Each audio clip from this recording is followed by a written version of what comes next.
Guys, Yep. it's football season. We're back. Oh, man. We Ooh, are back, baby. loving that. It is nice. This last week was so Yeah, much fun and already so much good college football.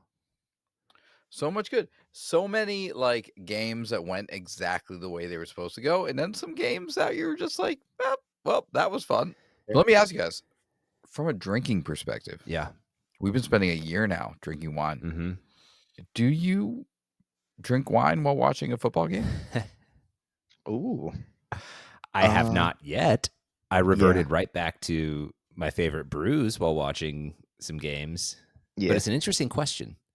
I go back to beer when I watch football. I don't know what it is, but it just feels right. I don't know if we've trained Yeah. ourselves to just having a beer is what you have watching football, but I can't imagine having it any other way, to be honest.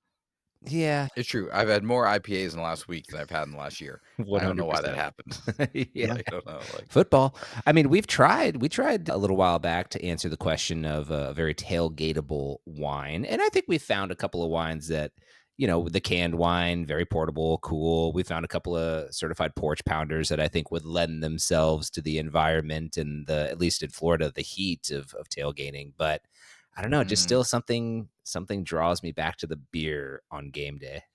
Yeah, and I think if you're at a tailgate, it's a little bit different. You can have some nice sparkling wine, might be refreshing. But if I'm just on the couch watching a game at home, it's beer 100% of the time. That's the thing. It might be a little situational. It might be a little bit I can imagine if I have an open bottle of wine and I'm just watching a game by myself, I might just go to what I have open. But yeah, it's weird, just going back and grabbing a beer. And that's okay, wine drinkers out there listening to our show. Yeah. It's okay to diversify your drinking portfolio. Absolutely. Absolutely. You just said something too that sparked a memory and something that I want to do here soon too. The one exception to preferring wine at a tailgate is like a noon game where you're tailgating around 9 a.m., some bubbles at Oh that yeah, tailgate. for sure. Perfect. 100%. Perfect. The intro to wine at a football game. Sparkling wine, baby. It's most of the time. Yeah.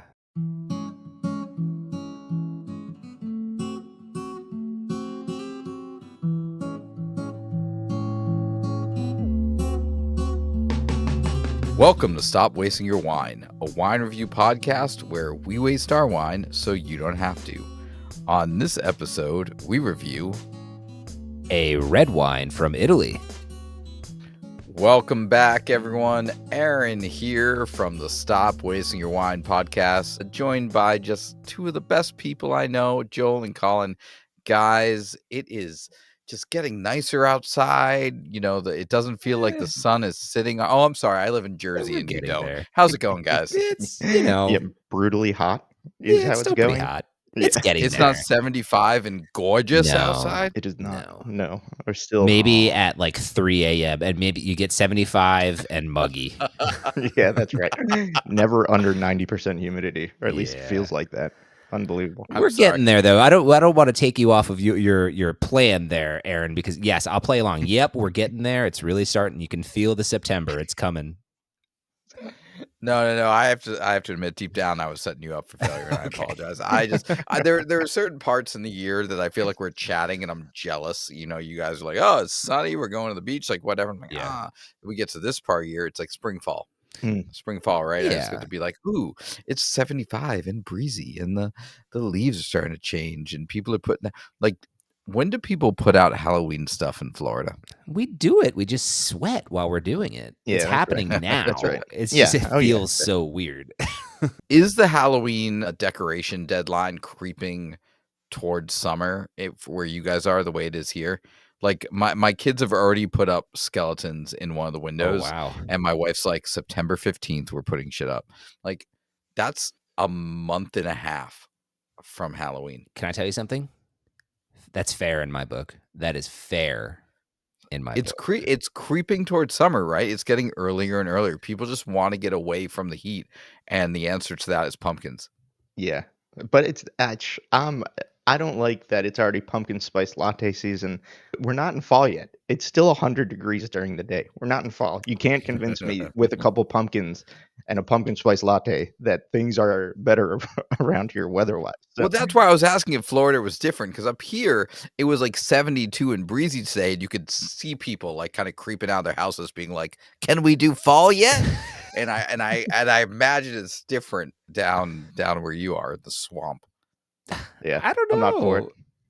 I'm totally for it. You know why too? I don't remember like the spooky season being such a thing when we were kids. Like I remember it just being True. okay, okay, Halloween is happening and now it's the start of the holidays. Now it's like people have bought into Halloween and the spooky season. We got the 31 days of the movies on Freeform, Yep, all that 100 stuff. Like it yep. just sets the mood in a way that was not happening when we were kids. So, and I buy in totally to it. I appreciate that. I appreciate you. We got a great episode, right? It's We got a true. great episode in front of us. We Yeah. got a new red wine from a new region in Italy that we're excited to explore. We're going to play one of our favorite games, Pick Your Poison, and Colin's going to lead us to another Learn Something segment, and Exciting. we're going to see where this wine goes. Woo, it's a good But episode. before we dive too deeply into the joy of this episode, Yeah. Joel, can you tell us a little bit more about what we're drinking today? Yes, I can. Okay, so I said this was a red wine from Italy. More specifically, this is the Montresor Capitela Della Crosara. This is from 2020, and this is a blend of Corvina, Rondinella, and Molinara grapes.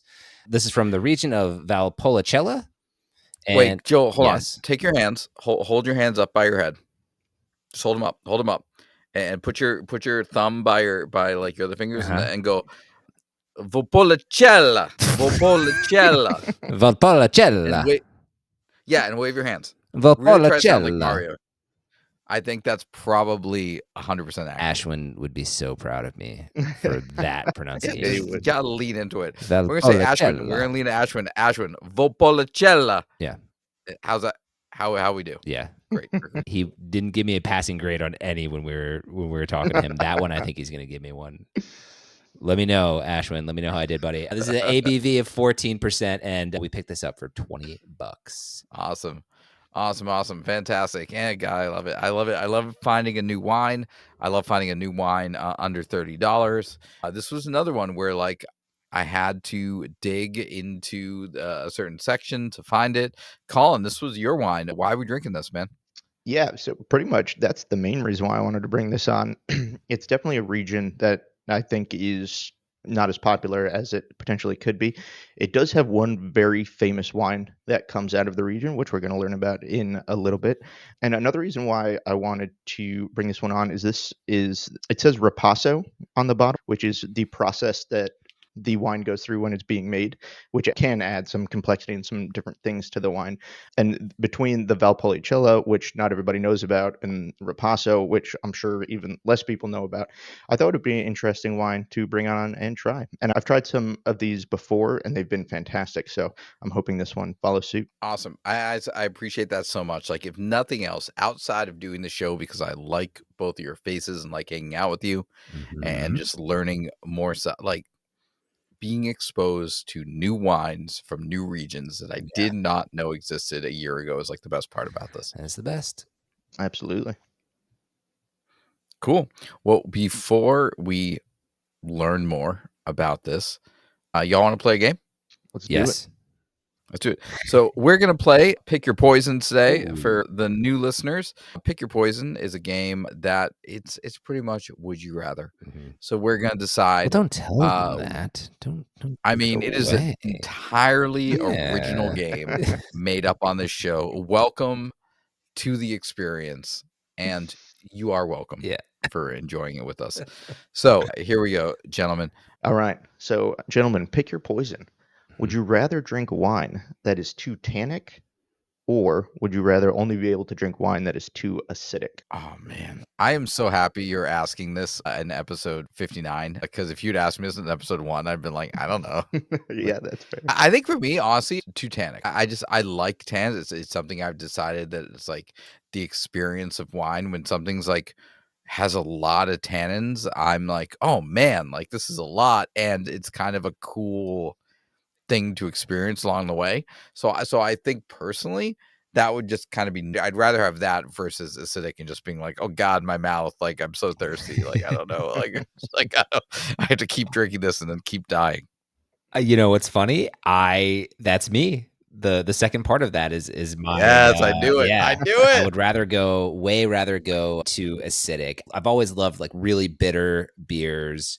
And to me, while something could be super acidic and, almost be like a punch or a zip to the face, I at least sort of to some extent, I'm like, oh, that's kind of fun. So yeah, Fair. I'm going to acidic. Would love it. Well, not love it, but Wild, I'll take it. Colin. Yeah, I think neither of them are very pleasant experiences, Yes, right? yes, Like for sure. you obviously It's your don't want either of question. these. Pick one. Yeah, well, too acidic and it's going to be sour. Too tannic, it's going to feel like you're brushing your teeth with pine cones. So, Which is awesome. yeah, And yeah, As someone from sour. New Hampshire, it's what we did. Can we just yeah, compare that's the way fair. you just described those two things too? Oh, one's sour. One feels like you're brushing your teeth with a pine cone. Okay. You just said it right there. Yeah, but I'm going pine cones. Actually, I'm going too tannic. Ooh. I feel like Boom. I could deal with You the should move tannic, up here. and if it's too acidic, it's just going to be undrinkable to me. Too sour, too punchy. So I'm going too tannic. All right. I'm alone in this one. I'll All take it. right, Joel, take us away from wine. What's All right. your pick your poison? This is kind of a funny one here I was thinking about. So if you had to be stuck in a state of either feeling like you had to sneeze but couldn't, that feeling where you're like, you like feel it in your nose, Yep. but it never comes, or the feeling that you have a hair on your tongue that you just can't get for the rest of your life, pick your poison. Oh man, Tough, right? This is that is so terrible. tough. This is awful. I think I would go with the hair on my tongue, honestly, because I feel like hair on the tongue is like obnoxious, but you can kind of ignore it versus like the state of sneezing. I'm just constantly looking up at the ceiling, trying to move forward. Yeah. No, for sure. I'm also going Okay. hair on the tongue. I have such long hair anyway That's that just life for you. I usually have hair on my tongue. Yeah, that's right. So so I'm pretty used to that already. So that's the one I'm going with too. Fair enough. What about you, Joel? Yeah, I think I'm gonna go hair on the tongue. It grosses me out though, but at least there's no. If it's when the sneeze is stuck in the head, at least you know it's your sneeze. The hair, that's the question is there. So, but I think I'm It's gonna just a go hair on the tongue sensation. too. Is it just someone's hair is appearing in my mouth every day It's for the just a rest of hair. my You life? don't know where it came from. Yeah, That that's is the a little question, worse. man. Yeah, I don't like the choices I've made in my life to get to this point. yeah, that's true. All right, good. All right. Last one. Okay, ready? To get back to somewhat of a realm of normalcy. Mhm. And I'll tell you why I picked this one. So ready? Would you rather drink different type of wine every month or stick to your favorite wine all year round? That's an easy one for me. I'm Ooh. going new wine every month. I think variety is the spice of life. And that's kind of what I do now. I very rarely drink a bottle twice unless it's absolutely outstanding. So I'm definitely picking the new bottle every month for sure. Man, What about you, Joe? I definitely had to think about this one longer than Colin did. I'm one of those people where when I find something I like somewhere or like a style of something, I beat that thing into the ground and then maybe I'll move on. But in this case, I think I'm going to say a new wine every month as well for the same reason. I want to make sure there's just so much cool stuff out there. I want to make sure I'm getting the opportunity to try something new, but tough because inherently I want to say, let me just have my favorite wine all the time. I'm going to create a scenario for this because the thing I learned about myself is I'm a creature of habit. Like I have the one thing at every fast food restaurant, no matter what. Like I will order the same thing at Wendy's every time, the same thing at Burger King. Like I'll we just remember. get it. And as two people lived with me, it's just the same thing.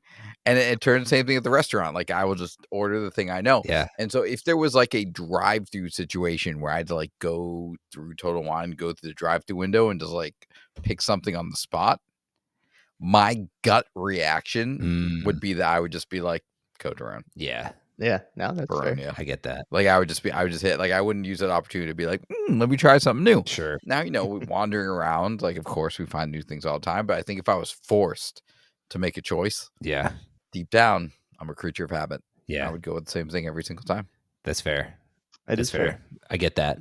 That was a Yeah. tough one. No, it's just it's a lot of introflexion. Yeah. It's like, what are we? Who are we? Who are Wow. we? Oh God. Let's not start going down that path Getting deep because on the pod. Woo! I'm not gonna Like be able it's to getting sleep tonight. get a little intense here. Okay. Well, before we do that, guys, that was a lot of fun. That was That's a lot Love of good. that fun. game. That is a fun game.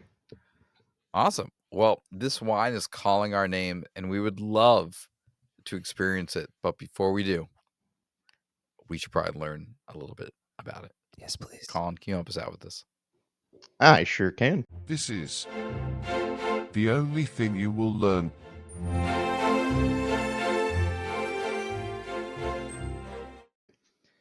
All right, gentlemen. So this evening we are going to learn a little bit about Valpolicella. We're going to learn a little bit about Ripasso, and hopefully by the end you have a better grasp of what this wine is all about. So we Valpolicella. Valpolicella.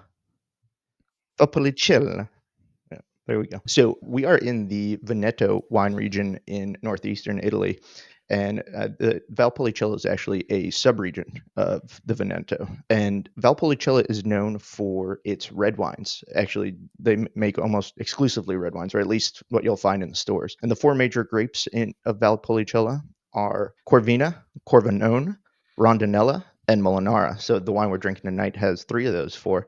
And all grapes I've never heard of before. Yeah, for sure. Which is another reason why I wanted to try that, because have you seen Corvina on the back of a label? You'd be like, yeah, what is that even taste like? So Love it. yeah, for sure. Love that we're doing this. Yeah. So if you have heard of Valpolicella, as I mentioned, it does have one very famous wine, and that is Amarone della Valpolicella, which is a huge, expressive, intense, bold wine that's really well known. And before we learn about the Ripasso method, we actually have to dive into Amarone, because you can't really have Ripasso without Amarone. So Amarone is made from a process known as the appassamento method. So what they do is they bring in the ripe grapes, and traditionally they lay them out on these bamboo mats and let them dry out. Aaron, you look confused or surprised? Bamboo, which is traditionally from Italy. Yeah, I mean, I'm sure. I don't know much about Italian geography, but Yeah, I mean, I didn't look too much into the mats. I'm sure they can import bamboo, though. I was gonna say, do The you know world is much about rather connected. ships and Yeah, well, no, airplanes? I'm just Airplanes? when we say a traditional method, I'm No, like, no, I'm joking with you. I think it's very interesting. It's like at some point something was imported from the east and like built out this method. I think it's interesting. That wasn't meant as a call out. It just Yes. that is kind of a cool fact. I sure. agree. And you don't have to put them on the mats. I mean, you can find different ways to dry the grapes out, but a lot of times if you Google Amarone and Appassamento, you'll see the pictures of the mats with the grapes on the mat. So they put these grapes on the mats to dry them out. And as that water evaporates from the grapes, the acid, the sugar, the flavor is all going to concentrate, and you're going to get a lot more of that stuff in the wine, which is going to make for some really intensely flavored, some really bold, some opulent wines. You can sometimes see alcohols in the 15-16% range. So these aren't your everyday sippers per se. They're definitely big, bold, intense, ultra flavorful. And then to finish off, Amarone is then those grapes, after they've been dried out for a bit, are then fermented, and you have Amarone wine. So that's kind of how Amarone is made. And the important part of that, and how we get to Ripasso, is the pumice, or the grape solids left over from the Amarone production, are actually used in the making of Ripasso wine. So what happens in Ripasso wine is they basically ferment wine as anybody usually would, but then they add the pumice into that fermented wine, and it kicks off a secondary fermentation. So you're getting a lot of the interesting flavors that you would get out of the Amarone, but for a lot cheaper, because you're not using the dried out grapes. You know, that process can be very expensive. If you think about, you're getting sometimes half of the amount of juice that you would out of a regular grape. So you need that many more grapes to fill up a bottle. So a lot of the complexity from the Ripasso comes from the fact that it is fermented with the Amarone must. That's how we get to Ripasso from Amarone. What can you expect out of these wines when they're done really well? You're going to get red fruits like cherries, strawberries, cranberries. It might be a little bit tart. The fruit is usually pretty fresh, although with the Amarone in there, you can get some of those darker candied fruits. And then you also look out for notes of chocolate, cinnamon, leather, tobacco, which again, a lot of that is influenced from the Amarone. These wines usually do see some oak, so you're going to see some oak influence as well. And these wines can provide great value because the Amarones are, as I mentioned, super expensive. And this is kind of like Amarone light, basically. So you're getting a lot of the same complexity and interesting flavors from the Amarone in a wine that is far, far less expensive. That's awesome. So that's a little bit about Valpolicella, Amarone, and the Ripasso method. All right. Colin, thank you so much for sharing that with us. So this is exciting because this is not just a new region, but a new style for winemaking that we haven't done before. So I am excited. Joel, are you excited? I'm ready to go, man. Absolutely. Yeah, I was excited when we got these because of that reason. Just something totally new. So yeah, we're so close. Let's do it. And just to kick back to Colin's much heralded labels episode, check it out if you didn't. It was a peak entertainment episode on the show. I mean, this kind of goes with that, right? Like it's just like very straightforward. This is it. This is our brand. This is what you're drinking. There's no flash. Classic. There's nothing going on here. It's just this is what you're getting. Classic. Yep. All right, gentlemen. We've had this bottle open for quite some time now. Whoa. What are you getting on the nose? Joel, you want to start us off? Sure.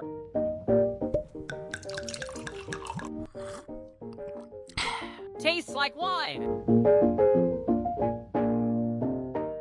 I'll start us off. The first thing is just there's something interesting here that I have never quite smelled on a wine. I'm going to say it's almost like, to me, it's almost like, this isn't to be a deterrent or anything like that, but the best way I can describe it is dead flowers. I think that's a really nice way of describing it, actually, because I'm picking up like the rind of brie cheese, like that white brie cheese rind.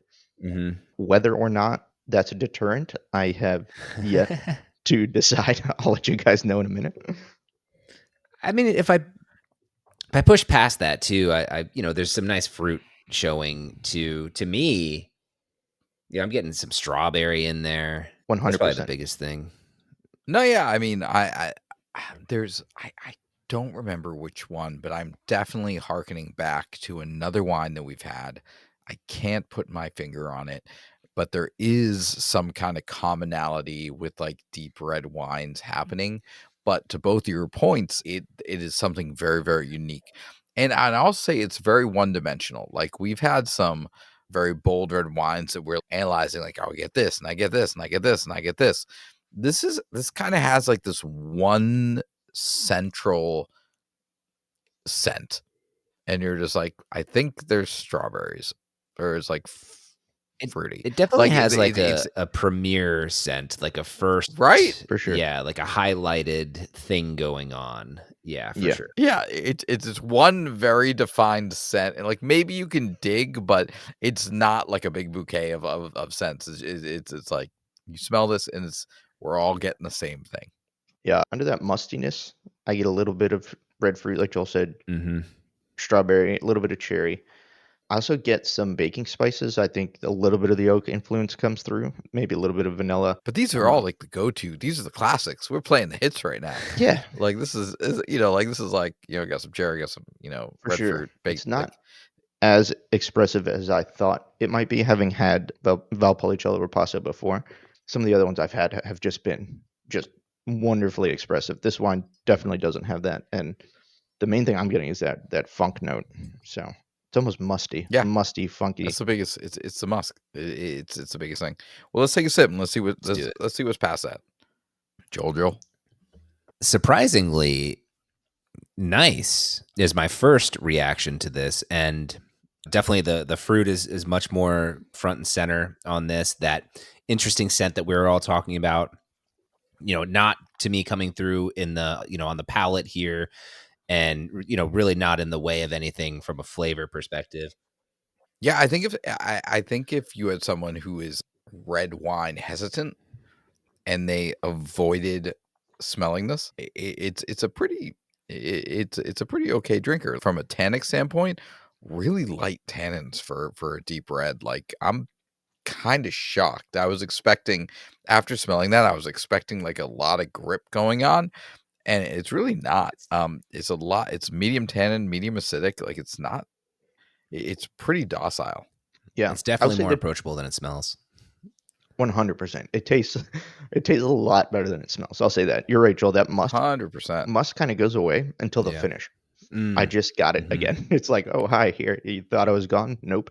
Yeah. Um, but you do get some rather nice flavors. I think that red fruit Yeah. comes through rather well. I also get like a hint of, I want to call it cocoa powder, kind of like a dry, Ooh, that's nice. unsweet It's cocoa. funny. As soon as you said that, I immediately got it. Yeah, I need you to name the things that I taste for me because I can't. But yeah, I totally get what you're saying on that. Yeah, and a little bit of those baking spices and stuff as well. It's definitely not as expressive as it could be. You know, all the even though there are now a couple of them, they're kind of muted. They're not like really popping. It's not Mhm. like super bright. The tannin I think hits a little bit more after the sip. It's definitely not as aggressive while you're sipping it, but like now it is a little bit more nice acid. It's well Yeah. balanced, I think. You know, It's super balanced. yeah. Across the board, if you just think about all of it, it's like alcohol, acidity, tannins, The one thing I'm body. going to It's disagree with you all on very is medium. acidity. To me, I think is the thing that spikes a little bit in this one, and I think Yeah. that's a good thing. For sure.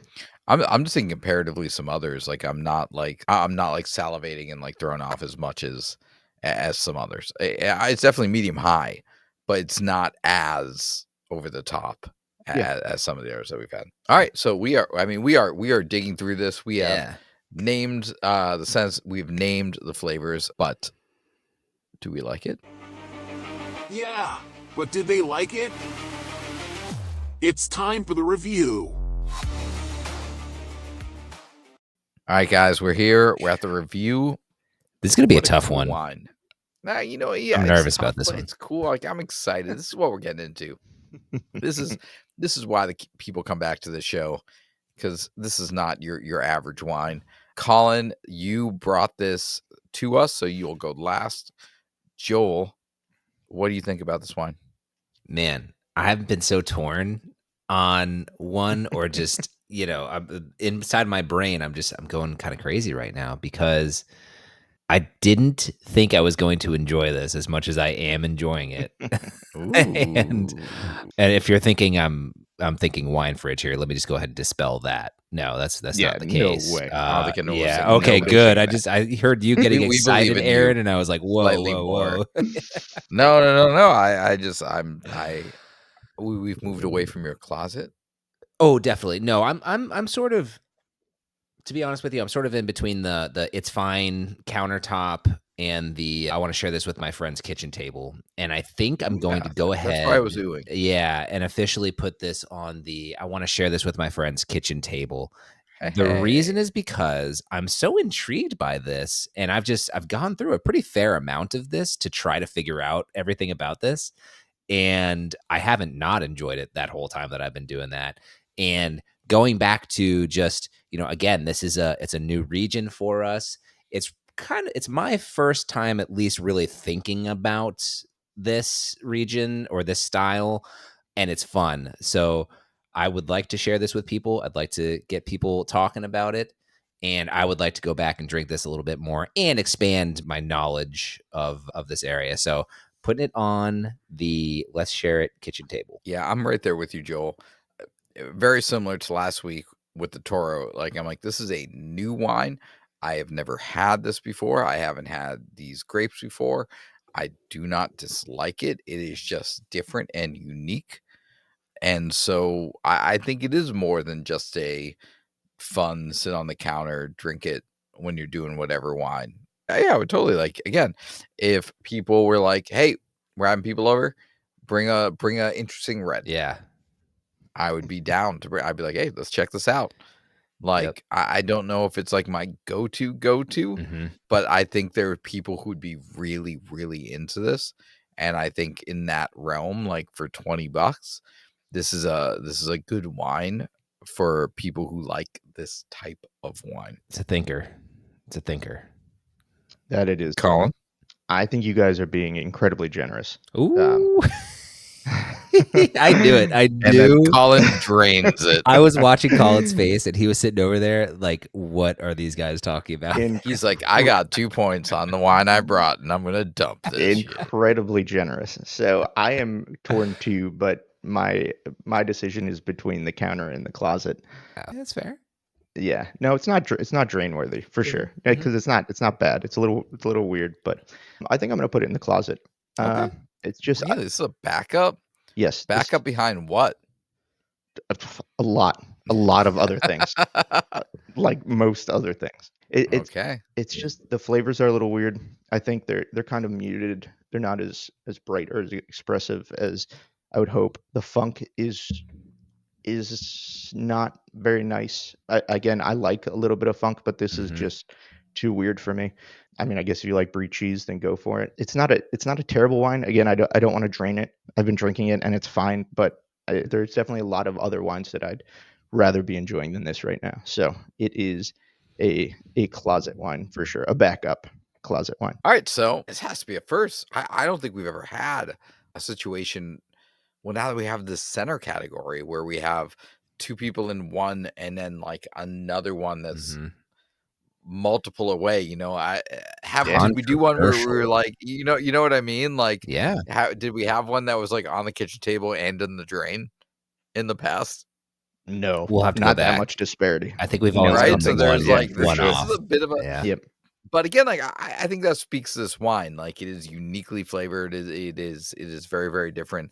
Colin obviously has a little more experience with this style of wine, which might be part of it. Yeah. But try it yourself, folks at home. Like this might be if you are a red wine drinker and you like funkier, more interesting flavors, like give this a shot and let us know what you think. Yeah. So I think that might be being one said, of the takeaways of this one is it might be a little bit of a divisive one to drink, and I think that's kind of cool, to be honest with you. Like sometimes I think we will try a couple of wines in a row and like we're really right down the middle of the lane. And to me, sometimes I can not that drinking the wine gets boring, but like where's the pizzazz, right? And this one to me, it's cool in that there's a lot to talk about. So yeah, I think that's kind of fun. This is it's an interesting one for sure. Colin brought on the show and not trying to stay ahead of Joel at all on our background scorecard, just demolished himself. Yeah, well, it's the wine. I mean, no, I got to be true to the wine. Is this a waste of our wine? So much integrity. Well, I feel like I'd be the dissenting opinion here. Yeah. I'm going to say yes. This is a waste. There are a lot of bottles I'd rather spend $20 on. I would not buy this again. And so I wanted to toss it out there because I feel like the people need to know when it's not a unanimous decision. I'm going to say it's not a waste of your wine at $20. It's not a waste of your wine at $20. Like there were lots of bad $20 bottles of wine. There were a lot of bad $15 bottles of wine. There were a lot of bad $10 bottles of wine. This is not a bad $20 bottle of wine. If someone brought this over to my house, I would drink it. Colin, worst case scenario, it's a backup wine. Yeah, Colin, you putting this in your closet was not a surprise to me. You calling this a waste of your wine is a little bit of a surprise to me. I will say, yes. Yeah, a large part of it comes down to the finish. It's just it's not enjoyable. Like the sip is fine, but I just get that funk on the back end. The more we're just sitting here talking, like that, even over the last 5 minutes, that's kind of put me towards the closet and a waste. It's just like all you get after the sip is that funk, and it just lingers and it lingers and it lingers, and I don't enjoy it. That's fine. If you were Colin San, if you base all of your wine purchases on Colin's recommendations, skip. This is not your jam. This isn't it. But if you want to have a little fun with Aaron and Joel, guys who wear pink shirts, let's go. Let's go try this. So, Joe, you would say not a waste of your wine. I would say not a waste of your wine. Yeah. So 2-1 with the most knowledgeable people on the pod voting on the same side. 2-1, not a waste of your wine. Just noting that Colin is a dissenting decision there. So, That's fair. take that as you will. That's fair. But not waste your wine. Unique, bold, fruity, musky. Definitely Or, musky. Yeah. Definitely musky. The Capitela Della Crosara from Valpolicella. Very nice. Ripasso. Thank you. I've been, engaging with my inner Italian from Montresor. So if this is a wine you're interested in, try it out. Let us know. It runs about $20. Interesting episode, gentlemen. How you feeling? Yeah. How are you feeling after Good. this one? That's fun. Yeah. Yeah. Yeah. No, I I love feel it. good. Yeah. Everyone's okay. We're also friends here. I don't. If this is what it took to break up our friendship of 15 years, that thing was just hanging on by a thread to begin with. And Yeah, maybe we for should just sure. all be reassessing what we're doing here. I don't think the opinions were that wildly different Yeah. either. I mean, No. we were all like, No. I was a little more negative, but it was What if kind this of is it, all in the though? same boat. What if This this is is the the one. thing? All it took was This- one slight disagreement on Yeah. how good a wine is, and it's all over. All right. So this was a wine. This was a wine. It's unique. It is what it is. Try it. Let us know what you think. And Colin, how can people follow us? Yeah, sure. We are on Instagram. That's a great place to interact with us. You can check us out on our website. Our YouTube is ramping up. Check us out there. And if I could ask one thing this episode, it Ooh. would be to What go would it be? subscribe to our YouTube channel. We keep getting more YouTube subscribers, and I love to see that community grow.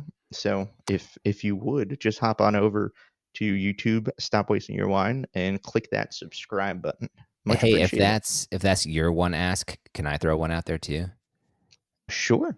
I would like to see the Spotify followers continuing to go up too. That's been fun. It's been awesome. Thank you For to sure. everybody. And yeah, that'd be my ask. Let's keep that one going. Share with a fair. friend.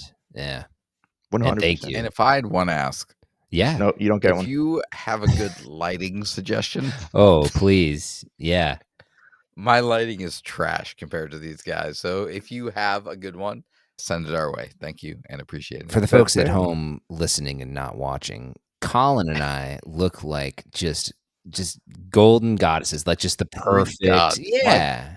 Goodness. Did I say goddesses? I did. Golden gods. And I do have long hair. Stick with whatever. what you said Yeah. naturally. And Aaron, you look a little blue over there. A little bit blue. Yeah, guys, I bought lights. My lights are trash. That's a blue light. Gosh, it's blue light light. is Not blue. happy You bought about blue it. lights. That's the problem. Oh my. Help me out, people. All right, until next time. Thank you all so much for listening. It's been a lot of fun. But until then, bye, y'all. And remember, stop wasting your wine. Bye.